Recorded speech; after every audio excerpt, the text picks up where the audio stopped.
ಗೊಜ್ಜನ್ನು ಮಾಡಿದ್ವಿ. ಈಗ ಹೀರೆಕಾಯಿನ ಮಾಡೋಣ. 2 ಮೀಡಿಯಂ ಸೈಜ್ ಇರೋ ಹೀರೆಕಾಯಿನ ತಗೊಂಡು ಕಟ್ ಮಾಡಿ ಇಟ್ಕೊಂಡಿದ್ವಿ. 8ರಿಂದ 10 ಹಸಿಮೆಣಸಿನಕಾಯಿ, ಹೆಚ್ಚು ಖಾರ ಇಲ್ಲ. ಒಂದು 3ರಿಂದ 4 ಟೊಮೊಟೊ ಸಣ್ಣ ಪ್ರಮಾಣದಲ್ಲಿರುವಂಥದ್ದು, ಕೊತ್ತಂಬರಿ, ಸ್ವಲ್ಪ ಹುಣಸೆಹಣ್ಣು, ಅರಿಶಿಣ, ಸ್ವಲ್ಪ ಧನಿಯಾ, ಒಂದು ಅರ್ಧ ಸ್ಪೂನ್ ಜೀರಿಗೆ, 8ರಿಂದ 10 ಈರುಳ್ಳಿ, ಬೆಳ್ಳುಳ್ಳಿ, 2 ಸಣ್ಣ ಗಾತ್ರದ ಈರುಳ್ಳಿಯನ್ನು ಕೂಡ ನಾನು ತಗೊಂಡಿದ್ದೀನಿ.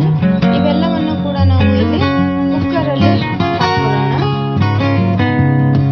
ನಾವು ಏನಿದೆ ಸ್ವಲ್ಪ ನೀರನ್ನು ಆ್ಯಡ್ ಮಾಡೋಣ. ಟೊಮೊಟೊ ನೀರು ಬಿಟ್ಕೊಳ್ಳೋದ್ರಿಂದ ಸ್ವಲ್ಪ ನೀರನ್ನು ನಾವು ಆ್ಯಡ್ ಮಾಡಿ ಕುಕ್ಕರನ್ನು ಮುಚ್ಚಿ 2 ವಿಷಲನ್ನು ನಾವು ಇಲ್ಲಿ ಕೂಗಿಸ್ಕೊಳ್ಳೋಣ.